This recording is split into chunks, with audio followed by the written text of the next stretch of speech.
मोक्ष मार्गस्य नेतारं वेत्तारं कर्म भूभृतां ज्ञातारं विश्वतत्त्वानां वन्दे तद्गुणलब्धये। पंचपरमेष्टि भगवान की जय। देवादिदेव श्री ऋषभ देव भगवान की जय। सर्वार्थ सिद्धि ग्रंथराज की जय। पूज्यवर श्री पूज्यपाद स्वामी की जय। संत शिरोमणि आचार्य गुरुवर श्री विद्यासागर जी महामुनिराज की जय। परम पूज्य आचार्य भगवंत श्री समय सागर जी महामुनिराज की जय। परम पूज्य निर्यापक श्रमण तीर्थ चक्रवर्ती मुनि पुंगव श्री सुधा सागर जी महाराज की जय। अढ़ाई द्वीपस्थ समस्त महामुनिराजों की जय। की बात हो रही थी, तीर्थ की अपेक्षा से मुनि राजों में भेद, अर्थात जो पुलाक बकुश ऋषि निर्गंत स्नातक आदि कहे गए हैं उनमें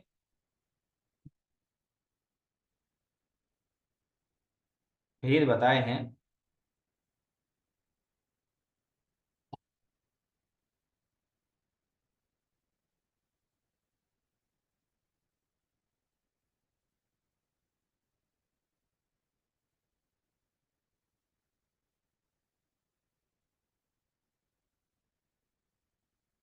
तीर्थ की अपेक्षा कहा था, ये सभी निर्ग्रंथ समस्त तीर्थंकरों के तीर्थ में होते हैं। जब उनका तीर्थ प्रवर्तित होता है उस समय सभी तीर्थंकर, सभी निर्ग्रंथ, पांचों ही प्रकार के निर्ग्रंथ रहते हैं।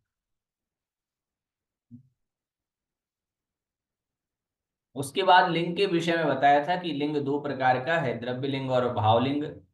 भावलिंग की अपेक्षा ही निर्ग्रंथ कहलाते हैं, अर्थात इनका जो लिंग निर्ग्रंथ लिंग कहा गया है, चिन्ह निर्ग्रंथ चिन्ह कहा है, तो निर्ग्रंथ साधु ही भावलिंग पर निर्भर रहते हैं। भावलिंग अंतरंग कषायों के उपशमन के विषय में हमने बताया था।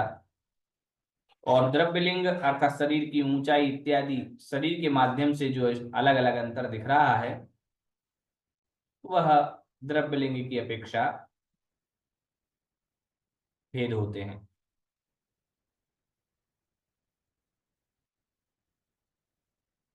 स्नातक के कहा था यहाँ पीछी कमंडलू इत्यादि किसी ने प्रश्न नहीं किया, यद्यपि कि पीछी आदि की अपेक्षा उनमें भेद है। तो पीछी की अपेक्षा भेद क्या है? क्या किसी के पास ज्यादा बड़ी पीछी है, किसी के पास छोटी पीछी है इत्यादि, भेद से क्या भेद होता है? तो कहा नहीं, पीछी की अपेक्षा यहाँ इसलिए कहा गया क्योंकि स्नातक जो हैं उन स्नातकों के, यद्यपि वो दिगंबर हैं तथापि उन स्नातकों के पीछी और कमंडलू नहीं रहता।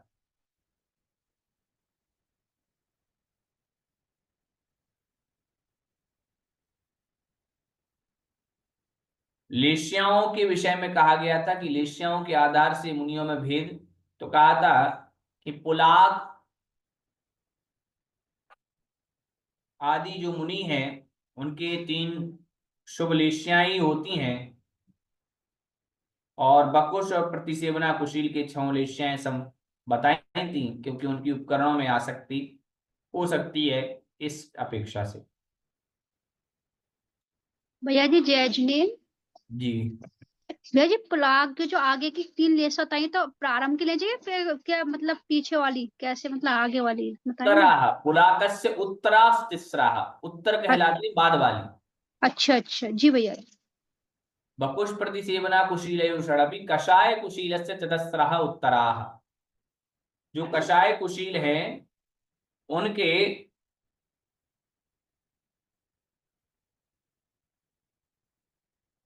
चतस्रः अर्थात चार, कषाय कुशील के चार कृष्ण और नील को छोड़ करके कृष्ण और नील, ये दो लेश्याएं छोड़ करके बाद वाली जो है, अर्थात कापोत, पीत, पद्म और शुक्ल, ये चार लेश्याएं उनके बन सकती हैं, अर्थात चार लेश्याओं वाले साधु हो सकते हैं।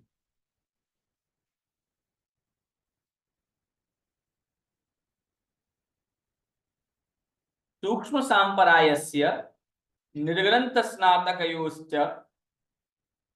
शुक्लैव केवला, अर्थात एक मिनट, सांपराय, सूक्ष्म सांपराय सूक्ष्म हो चुका है भैया जी जय वो जिनेन्द्र। कषाय जिसका, ऐसे कषाय कुशील के और निर्ग्रंथ स्नातकयो, निर्ग्रंथ और स्नातक के केवल और केवल एक शुक्ल लेश्या ही होती है। भैया जी जय जिनेन्द्र। जी बोलिए। ये बकुश और प्रतिसेवना कुशील की छऊ लेशिया बताइए कैसे? क्या? बकुश और प्रतिसेवना कुशील मुनियों की छऊ लेशिया होती है। तो उसमें उन्होंने कारण दिया है, उपकरण में आसक्ति वशात उनके छह लेश्याएं संभव हैं, ऐसा एक कारण दिया है उन्होंने। जी भैया जी। भैया जी मुनिराज के भी 6 लेशियां होती है क्या? मुनि महाराज के क्वचित कदाचित उपकरणों में आसक्ति होने के वशात वहां 6 लेश्याएं कही गई हैं, है जी ना। मूल रूप से जी उनकी है। 6 लेश्याएं नहीं होती।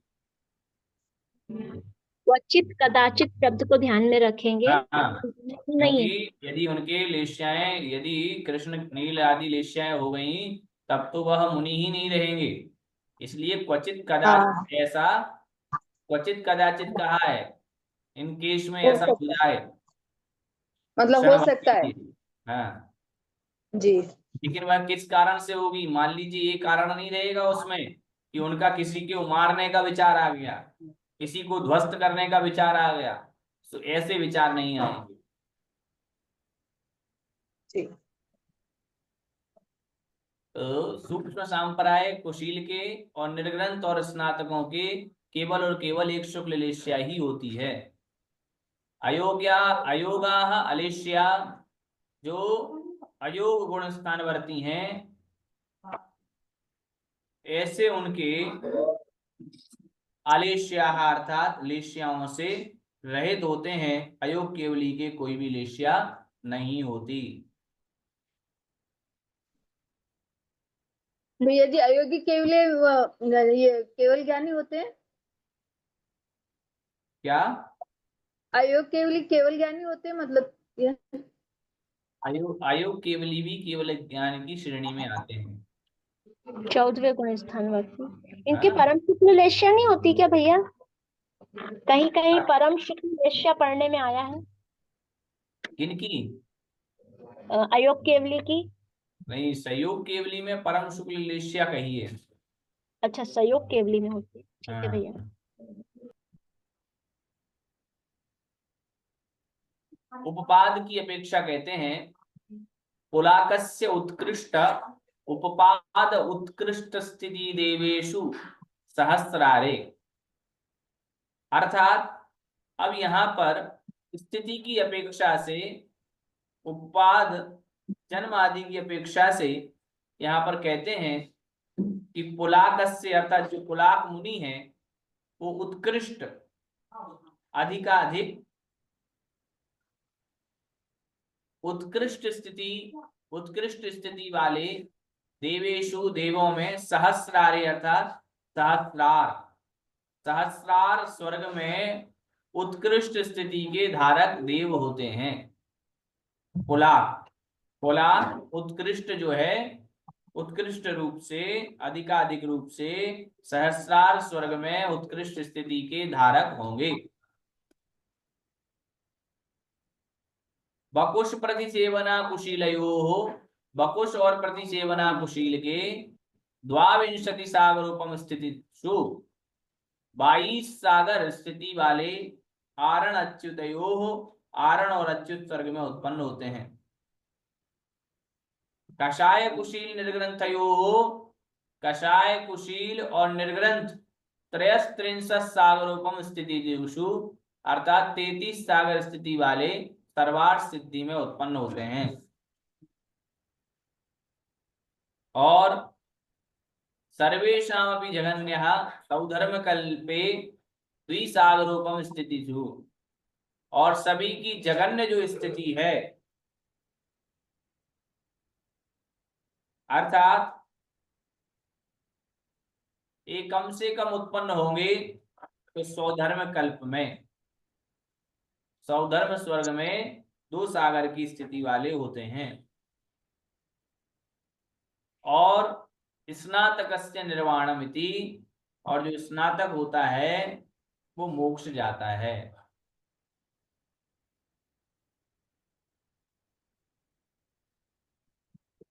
भैया जी स्नातक सबसे उत्कृष्ट होते हैं? क्या स्नातक सबसे उत्कृष्ट होते हैं, मतलब सबसे? क्या बोले? सबसे उत्कृष्ट? हाँ स्नातक। हाँ, स्नातक सबसे उत्कृष्ट है। 13वें और 14वें गुण स्थानवर्ती स्नातक होते हैं ना, बिल्कुल, वह 13वें 14वें गुण स्थान वर्ती ही होते हैं। तो वो तो मोक्ष ही जाएंगे फिर। सहस्त्रार स्वर्ग में उत्कृष्ट स्थिति कितनी होती भैया? क्या? सहस्त्रार स्वर्ग में उत्कृष्ट स्थिति पुलाक मुनि की? पुलाक मुनि की अब उत्कृष्ट स्थिति तो सहस्रार स्वर्ग की लगा लीजिए आप, तो महेंद्र सप्त 18 सागर, 18 सागर, एकादश त्रयोदश पंचदश 18 सागर, हाँ 18 सागर बन जाएगी। 18 सागर। ठीक है भैया। अब स्थान की अपेक्षा कहते हैं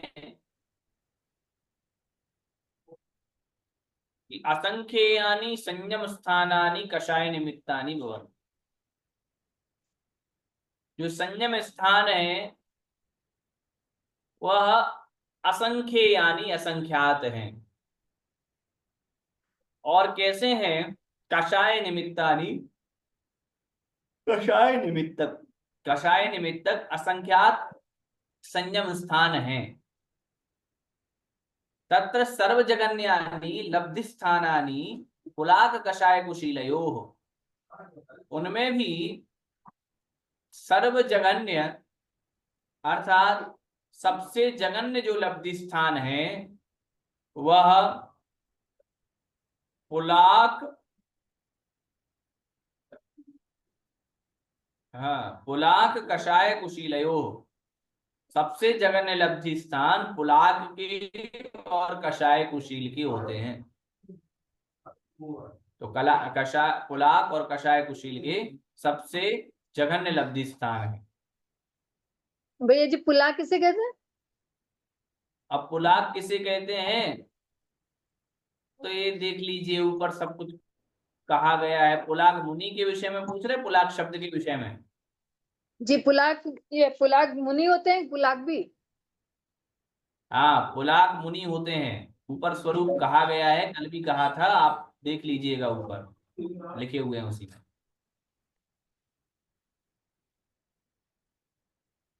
कल इस विषय को समझाया था। तो पुलाक और कषाय कुशील के सबसे जघन्य लब्धि स्थान है। और तौ युगपत असंख्येयानि स्थानानि गच्छतः, वे पुलाक और कषाय कुशील दोनों ही युगपत एक साथ असंख्येयानि स्थानानि असंख्यात स्थानों को गच्छतः जाते हैं।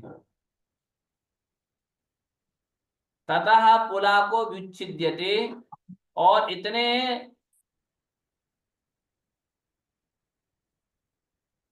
संयम स्थानों के बाद, असंख्यात संयम स्थानों के बाद पुलाकः विच्छिद्यते, पुलाक विच्छिन्न हो जाता है, अर्थात पुलाक के फिर संयम स्थान यहीं तक बनते हैं, उसके आगे नहीं। अब उसके आगे जाना है तो कहते हैं कषाय ततः कषाय कुशील प्रतिसेवना कुशील वकुशाः युगपत् असंख्येयानि स्थानानि गच्छन्ति। उसके आगे कषाय कुशील असंख्यात स्थानों तक जाएगा। उस कषाय कुशील से प्रतिसेवना कुशील, अर्थात फिर 3 का जोड़ा बन जाएगा, कषाय कुशील का, प्रतिसेवना कुशील का और बकुश, ये असंख्यात स्थानों तक एक साथ जाएंगे। ततो बकुशो विच्छिद्यते, उसके बाद बकुश छूट जाएगा। इससे आगे जो असंख्यात संयम स्थान बनेंगे वे प्रतिसेवना कुशील के बनेंगे। तो कहा ततः अपि असंख्येयानि स्थानानि गत्वा, वहां से फिर असंख्यात स्थान विशुद्धि बढ़ाते हुए संयम स्थान को प्राप्त करते हुए प्रतिसेवना कुशीला विच्छिद्यते, प्रतिसेवना कुशील की विच्छित्ति हो जाती है, वो वहीं रुक जाता है। ततः असंख्येयानि स्थानानि गत्वा, और उससे भी असंख्यात संयम स्थानों को लांग करके कषाय कुशीलो विच्छिद्यते, कषाय कुशील की भी विच्छित्ति हो जाती है। अतः ऊर्ध्वम आकाशाय स्थानानि निर्ग्रंथः प्रतिपद्यते, और उसके ऊपर ऊर्ध्वम आकाशाय स्थानानि, उसके आगे तो फिर आकाशाय स्थान हो जाते हैं, अर्थात कषायों से रहित स्थान हो जाते हैं, जहां पर पहुंच करके वह निर्ग्रंथ बन जाता है, अर्थात वहां निर्ग्रंथ ही रहता है। और सह अपि असंख्येयानि स्थानानि गत्वा, वह भी असंख्यात स्थानों को जाकर के फिर विच्छिद्यते, विच्छिन्न हो जाता है। अतः ऊर्ध्वम एकम स्थानम गत्वा, और इससे ऊपर एक स्थान जाकर के स्नातक जो है वो निर्वाणम प्राप्नोति, निर्वाण प्राप्त कर लेता है।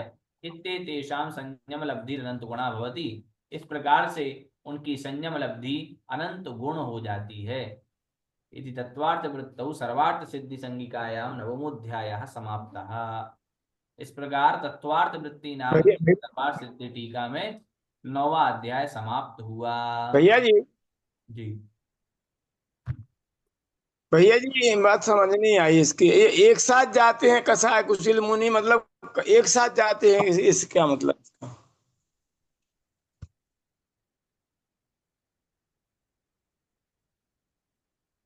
कषाय कुशील और प्रतिसेवना कुशील एक साथ जाते हैं अनंत स्थानों पर, हाँ, तो इसका मतलब क्या हुआ? जो कषाय कुशील वाले मुनि हुए वो, और प्रतिसेवना कुशील वाले मुनि हुए वो सब एक साथ जाते एक स्थानों पर, क्या मतलब है? जितने संयम स्थानों को वो प्राप्त कर रहे हैं उतने ही संयम स्थानों को वो भी प्राप्त करेंगे। जिन जिन संयम स्थानों को प्राप्त करने की उनकी योग्यता है, उन उन संयम स्थानों को प्राप्त करने की उनकी भी योग्यता हो जाती है, यह तात्पर्य है। भैया जी इस उत्थानी का वो अच्छे से क्लियर करिए। कौन से को बताइए? ये 919 को स्थानम वाले को, ये लास्ट वाली जो अभी जहाँ दे संपूर्ण हो रहा है, तो पूरा ही पैराग्राफ जो स्थानम से है उसको थोड़ा अच्छे से क्लियर कीजिए, समझ नहीं पड़ रहा। देखिए संयम स्थान है यहाँ पर,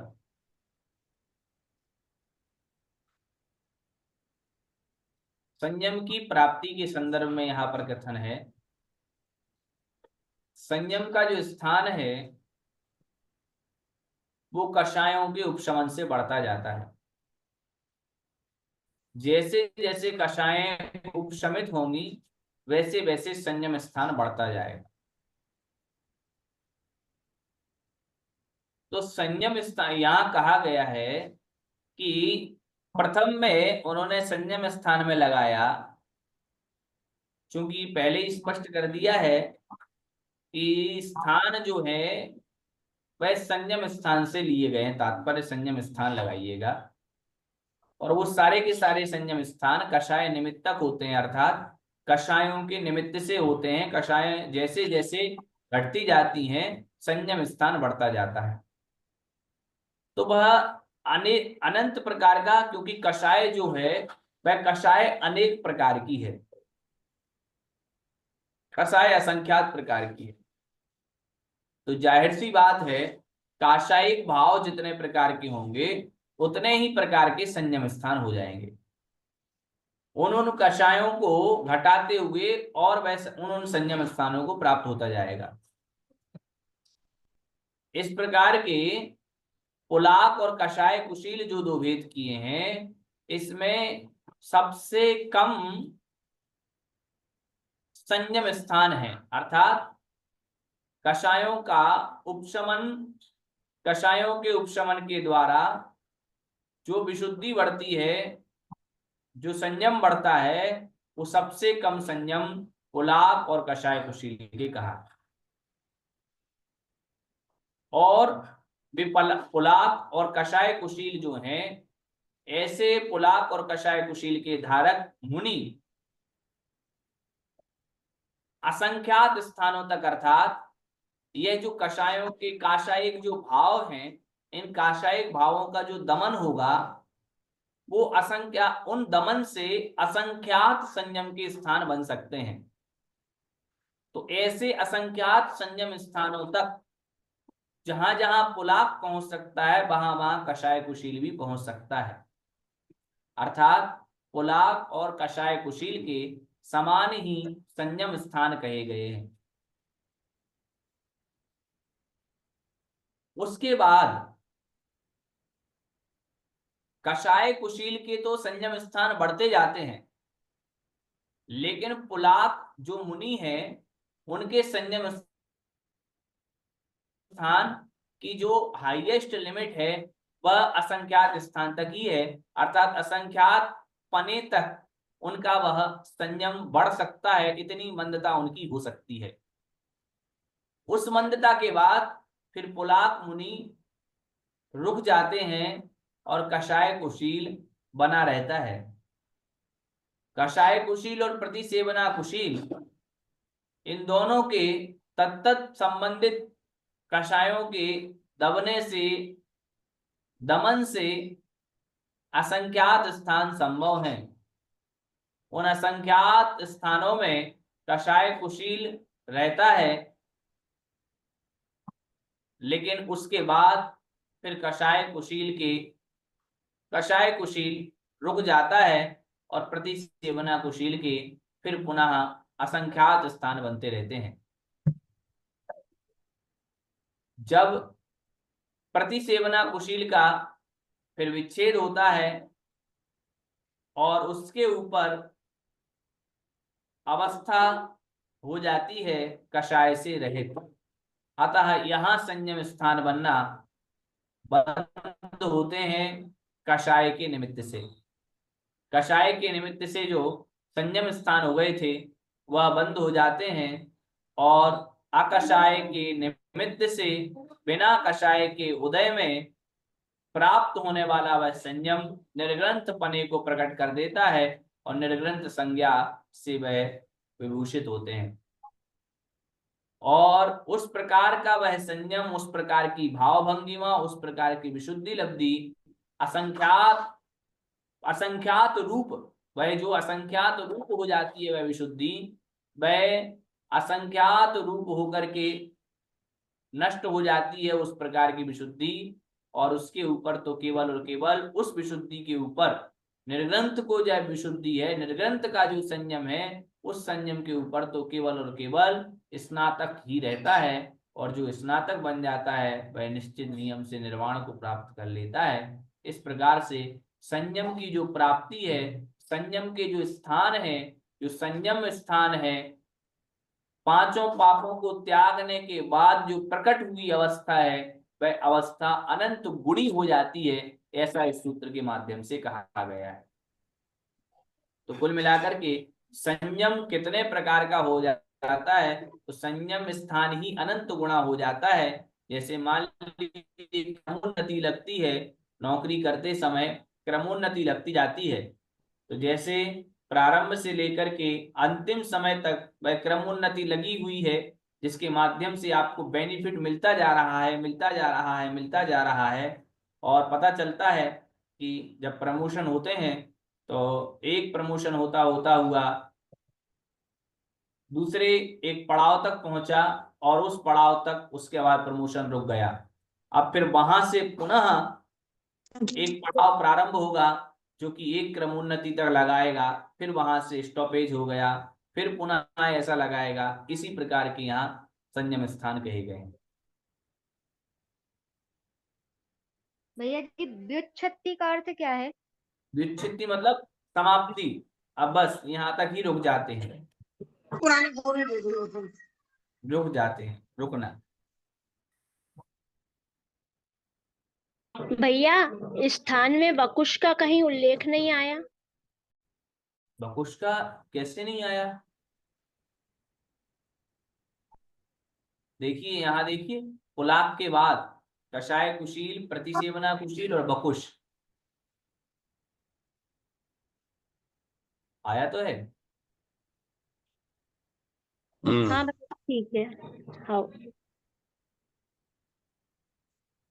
भैया जी, ये असंख्यात स्थान से मतलब परिणामों में वैसी विशुद्धता होती जाती है। पांचों पापों के त्यागने से, पंच इंद्रिय दमन से भी अंतरात्मा में संयम उत्पन्न होता है। और जो संयम उत्पन्न जी होता है उस संयम को ही उन्होंने प्रतिपादित किया गया है इनमें कि वह संयम ही कितने प्रकार का हो गया। मोटे मोटे रूप से यही समझे, वही संयम कितने प्रकार का हो गया, उस संयम को ही बता रहे हैं कि उस संयम में कितनी विशुद्धि आई, वह ही यहाँ पर वर्णित है। जी भैया जी। चलो 10वां अध्याय चालू कीजिए भैया। हाँ, इस प्रकार तत्वार्थ वृत्ति में सर्वार्थ सिद्धि में यह 9वां अध्याय समाप्त हुआ। 10वां अध्याय प्रारंभ करते हैं कि मैंने पहले तो कहा था कि शनिवार से ही प्रारंभ हो जाएगा, तो मुझे लग नहीं रहा, क्योंकि मुझे ऐसा ध्यान था, मन में ऐसी स्मृति आ रही थी कि मानो ये अंतिम सूत्र चल रहा हो। अथ 10मोऽध्यायः। अब 10वां अध्याय। हेलो।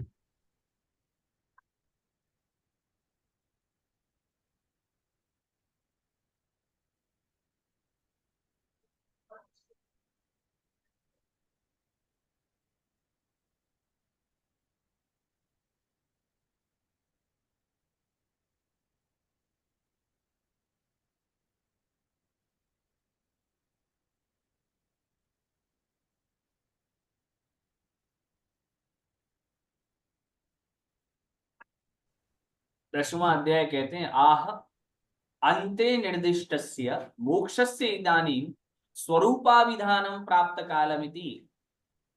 आह कहते हैं, अन्ते निर्दिष्टस्य अंत में निर्दिष्ट किया हुआ, मोक्षस्य मोक्ष का, इदानीम अब, स्वरूपाविधानम स्वरूप का अभिधान, स्वरूप का कथन का काल प्राप्त हो चुका है।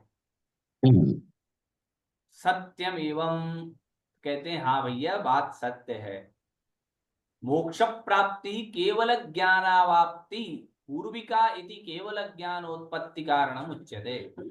मोक्ष की जो प्राप्ति है वो केवल ज्ञान की प्राप्ति पूर्वक होती है, इसलिए केवल ज्ञान की उत्पत्ति का कारण कहते हैं। मोहक्षया ज्ञान दर्शना वर्णांतराय शयाच्च केवलम। मोहक्षयात मोहिनी कर्म के क्षय से, ज्ञान ज्ञानावरण दर्शनावरण और अंतराय के क्षय से केवल ज्ञान होता है। तो कह रहे थे कि यहाँ शंका करेंगे कि भैया, आचार्य से कहेंगे कि हे आचार्य, यदि यदि आप ऐसा कहते हैं कि मोह ज्ञान दर्शना वर्णांतराय शयाच्च केवलम, इतना कहने से आपके लिए एक आपका पद घट जाता और क्षय शब्द घट जाता, एक ही विभक्ति में इसका अंतर्भाव हो सकता था और लघु सूत्र हो जाता कि मोह ज्ञान दर्शना वर्णांतराय शयात केवलम। आचार्य कह रहे हैं सत्यम एतत्, ये बात आपकी ठीक है, लेकिन यहां हमने इसलिए ऐसा नहीं कहा क्योंकि हमने यहां शय के क्रम का ध्यान रखा। शय का क्रम इसलिए क्योंकि सबसे पहले मोहिनी कर्म का क्षय होता है।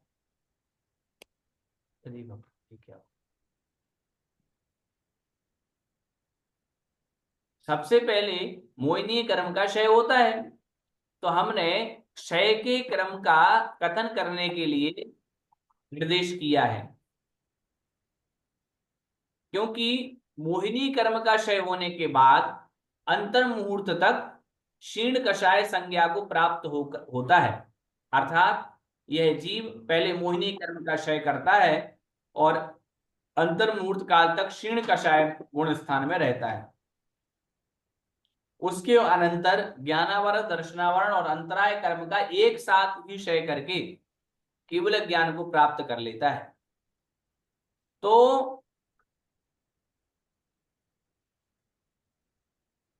इन कर्मों का क्षय केवल ज्ञान की उत्पत्ति का हेतु है, ऐसा दिखाने के लिए हेतु रूप से विभक्ति का यहां पर निर्देश किया गया है। अन्यथा यहां क्षीण कषाय संज्ञा को प्राप्त नहीं होता। सीधा का सीधा अर्थ ऐसा निकल जाता कि यह जीव मोह और मोहिनी कर्म, ज्ञानावरण, दर्शनावरण, अंतराय को नष्ट करके केवल ज्ञान को प्राप्त करता है। तो यहाँ ऐसा अर्थ निकल जाता कि ये चारों कर्म एक साथ नष्ट होते हैं।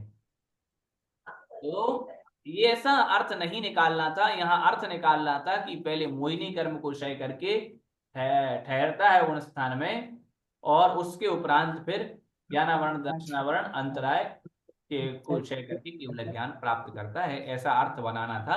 इसलिए उन्होंने वहां क्षय शब्द को द्वारा लगाया। अब फिर पुनः एक शंका करेंगे कि पहले, सबसे पहले ही मोहिनी कर्म का क्षय कैसे हो गया। उसके विषय में कहते हैं कि जो सम्यक दृष्टि है, ऐसा वह व्यक्ति जो सम्यक दृष्टि भव्य है, वो परिणामों की विशुद्धि के माध्यम से असंयत सम्यक दृष्टि बनता है। पुनः पांचवा गुण स्थान संयता। भैया जी जी जी जी, मैं बंद कर रहा हूँ। टीका पढ़िएगा ना, इसकी मूल टीका तो आप छोड़ रहे हैं, टीका पढ़िएगा ना इसकी। मूल टीका मैं सोच रहा था कि आपका वो आलाप पद्धति जी का हो जाए। नहीं, पर कितने से सूत्र है इसके पीछे, पूरा अपने संस्कृत की टीका पढ़िए, टीका क्यों छोड़ रहे हैं? ठीक, मतलब मूल तो टीका ही है। Okay okay. तो चलिए, यहाँ जो था कहने का भाव पुनः यहाँ कह देते हैं कि यह वृत्तिकरणम न्यायम, यहाँ वृत्तिकरण जो न्याय होना था, अर्थात यहाँ वृत्ति करनी चाहिए थी। समास, व्याकरण में एक वृत्ति समास वृत्ति भी है, तो समास वृत्ति होनी चाहिए थी, समास होना चाहिए था। तो कहा क्यों होना चाहिए, तो कहा लघुत्वात्, सूत्र लघु हो जाता। कथम, कैसे, तो कहा एकस्य क्षय शब्दस्य आकरणात् विभक्ति अंतर निर्देशस्य च अभावात् च शब्दस्य च अप्रयोगात् लघु सूत्रम भवति। एक क्षय शब्द के, ये जो क्षय शब्द है ये पुनः कह दिया गया है, और उस क्षय शब्द को अकरणात् नहीं करने से, क्षय शब्द को नहीं करते, और विभक्त्यंतर निर्देशस्य, बाद में विभक्ति का निर्देश हो जाता, अर्थात क्षयात होकर के पंचमी विभक्ति का साक्षात प्रयोग हो सकता था। और ऐसा होने से चा अभावात, चा शब्द का भी प्रयोग नहीं होता, तो चा का प्रयोग भी नहीं हुआ और क्षयात का भी प्रयोग नहीं हुआ। मतलब एक क्षय शब्द घट जाता और एक चा शब्द घट जाता, इससे सूत्र लघु हो जाता। तो मोह ज्ञान दर्शनावरणांतराय क्षयात केवलम, ऐसा सूत्र हो जाता। कहा ठीक है, बात सही है, लेकिन क्षय क्रम प्रतिपादनार्थो, क्षय के क्रम का प्रतिपादन करना था, इस अर्थ से वाक्य भेदेन, वाक्य भेद के द्वारा निर्देश क्रियते, निर्देश किया जाता है। प्रागेव अर्थात पहले ही मोहम स्वयं उपनीय पहले सबसे पहले मोहनीय कर्म को क्षय करके अंतर्मुहूर्त वहां ठहर करके क्षीण कषाय व्यपदेशम अवाप्य क्षीण कषाय नामक गुण स्थान को प्राप्त करके तथा उसके उपरांत युगपत एक साथ ज्ञान दर्शनावरणांतरायाणाम ज्ञानावरण दर्शनावरण और अंतराय को क्षय करके केवलम आपनोति केवल ज्ञान को प्राप्त करता है इति तत्क्षयो हेतु उसके क्षय का जो हेतु है उससे ही केवल ज्ञान की उत्पत्ति होती है। इस प्रकार हेतु रूप में लक्षण कारण बताने के लिए विभक्ति का निर्देश किया गया है। पुनः कहते हैं कथम प्रागेव मोहाशयम उपनीयते कैसे पहले ही मोहिनी कर्म को क्षय करा दिया इति चेद उच्यते ऐसा कहने पर कहा जाता है कि भव्य सम्यक दृष्टि कोई व्यक्ति भव्य सम्यक दृष्टि परिणाम विशुद्धिया परिणामों की विशुद्धि से वर्धमान होता हुआ असंयत सम्यक दृष्टि पहले असंयत सम्यक दृष्टि बनता है अर्थात चौथे गुण स्थान को वह प्राप्त करता है। उसके उपरांत संयता संयत पांचवें गुण स्थान को प्राप्त करता है। पुनः प्रमत्त अप्रमत्त गुण स्थानेषु प्रमत्त और अप्रमत्त ऐसे छठवें और सातवें गुण स्थान में इस प्रकार वह कस्मिन स्थित इन चार गुण स्थानों में से असंयत सम्यक दृष्टि असंयत अविरत सम्यक दृष्टि संयमा संयम देश विरत जिसको हम कहते हैं प्रमत्त विरत और अप्रमत्त विरत ऐसे इन चार गुण स्थानों में से किसी एक गुण स्थान में कस्मिन स्थित अर्थात किसी एक गुण स्थान में से मोहस्य सप्त प्रकृति ही स्वयं उपनीय मोहिनी कर्म की 7 प्रकृतियों को क्षय करके शायिक सम्यक दृष्टि भूतवा शायिक सम्यक दृष्टि होकर के शपक श्रेणी आरोहणाभिमुखो शपक श्रेणी के आरोहण के अभिमुख होता हुआ अधः प्रवृत्तकरण अप्रमत्त स्थाने अर्थात अधः प्रवृत्तकरण को अप्रमत्त स्थान में अर्थात अप्रमत्त नामक जो 7वां गुण स्थान है उस 7वें गुण स्थान में अधः प्रवृत्तकरणम अर्थात अधः प्रवृत्त 3 करण जो करता है 7वें गुण स्थान में श्रेणी आरोहण के पूर्व में 3 करणों को करता है आधा करण अपूर्व करण और अनिवृत्ति करण जो कि सम्यक दृष्टि बनने के पहले 3 करणों को किया जाता है उन्हीं 8वें में होगा क्या 8वें में होगा 7वें में 7वें गुण स्थान के दूसरे भाग में श्रेणी आरोहण होता है ना ठीक तो उस श्रेणी आरोहण के समय में आधा प्रवृत्तकरण अपूर्वकरण और अनिवृत्तिकरण इन करणों को करता है तो उस अप्रमत्त नाम के 7वें गुण स्थान में आधा प्रवृत्तकरण को प्राप्त होकर के पुनः प्रतिपद्य अपूर्वकरण प्रयोगेण पुनः वह अपूर्वकरण आधा प्रवृत्तकरण को प्राप्त करने के बाद अपूर्वकरण के माध्यम से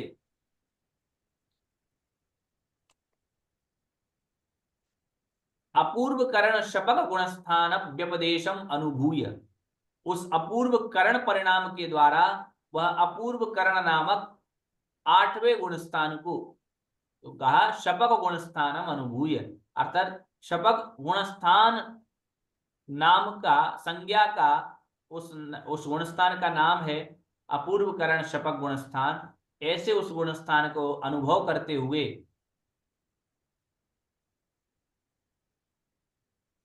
तत्र अभिनव शुभाभिसंधि तनुकृत पाप प्रकृति स्थिति अनुभवो वहां पर अभिनव अर्थात नए नए अभिनव अर्थात नए नए शुभाभिसंधि तनुकृत अर्थात नए नए उन परिणामों को उन नए नए परिणामों की अभिसंधि से विशुद्धि के माध्यम से पाप प्रकृतियों के स्थिति और अनुभाग को तनुकृत अर्थात कम करता हुआ तथा विवर्धित शुभ कर्मानुभवो निवृत्तिकरण प्राप्त्य निवृत्तिवादर सांपराय शपक गुणस्थानम अधिरूह्य। अर्थात विवर्धित अर्थात बढ़ा करके, किसको बढ़ा करके?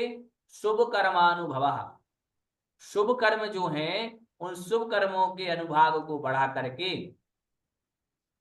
अनिवृत्तिकरण प्राप्त्य, अनिवृत्तिकरण को प्राप्त करके अनिवृत्तिवादर सांपराय, 9वें गुणस्थान अनिवृत्तिवादर सांपराय नामक 9वें शपक गुणस्थान को प्राप्त करके, यहाँ शपक गुणस्थान इसलिए आ रहा है क्योंकि शपक श्रेणी को मार रहे हैं, इसलिए उस शपक गुणस्थान को आरोहण करके वहां पर उस गुणस्थान में चढ़ करके तत्र वहां पर कषाय अष्टकम नष्टम कृत्वा, 8 कषायों का नाश करके तथा नपुंसक वेद नाशम, नपुंसक वेद का नाश करके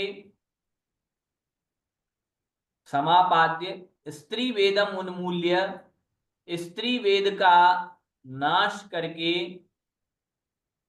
नो कषाय षटकम, नो कषाय षटकम अर्थात 6 नो कषायों का, नो कषाय षटकम और पुम वेदे, 6 नो कषाय का और पुम वेदे प्रक्षिप्य अर्थात 6 नो कषाय जो हैं उन 6 नो कषायों का पुम वेदे प्रक्षिप्य अर्थात पुरुष वेद में प्रक्षिप्त करके, पुरुष वेद में संक्रमण करके, उन 6 नो कषायों का वह पुरुष वेद में संक्रमण कर देता है।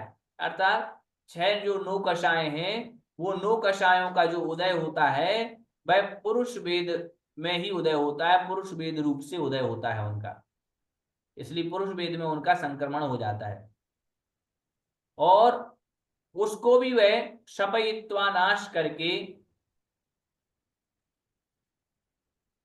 पुम वेदम क्रोध संज्वलने, पुरुष वेद को क्रोध संज्वलन के रूप में अर्थात पुरुष वेद का संक्रमण कर देता है क्रोध संज्वलन में, और क्रोध संज्वलनम मान संज्वलने, क्रोध जो संज्वलन है उस क्रोध संज्वलन का मान संज्वलन में संक्रमण करता है।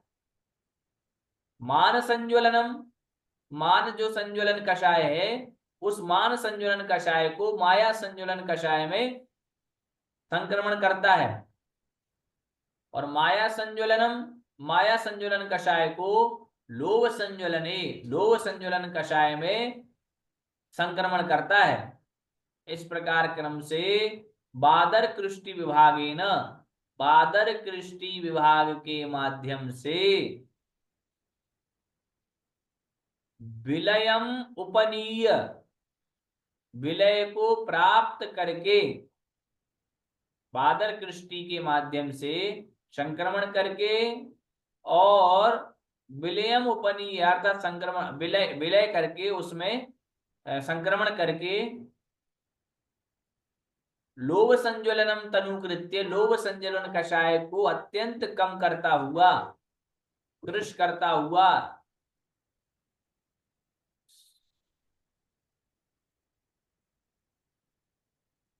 सूक्ष्म सांपराय शपकत्व अनुभूय, सूक्ष्म सांपराय शपकत्व का अनुभव करके अर्थात 10वां गुणस्थान जो सूक्ष्म सांपराय नामक है, ऐसे उस सूक्ष्म सांपराय नामक शपक का अनुभव करता हुआ निरवशेषम मोहनीयम, संपूर्ण रूप से मोहनीय का, मोहिनीय को कहा निर्मूल काशम कशित्वा, निर्मूल अर्थात पूर्ण रूप से मोहिनीय को कश करके, नाश करके शीर्ण कषायताम अधिरूह्य, शीर्ण कषाय नामक गुणस्थान का आरोहण करके और अवतरित मोहनीय भार, उतार दिया है मोहिनीय का भार जिसने, अर्थात मोहिनी के भार को उतार देता है, और उपांत्य प्रथमे समये, और ऐसे उस क्षीण कषाय नामक गुण स्थान के उपांत समय में अर्थात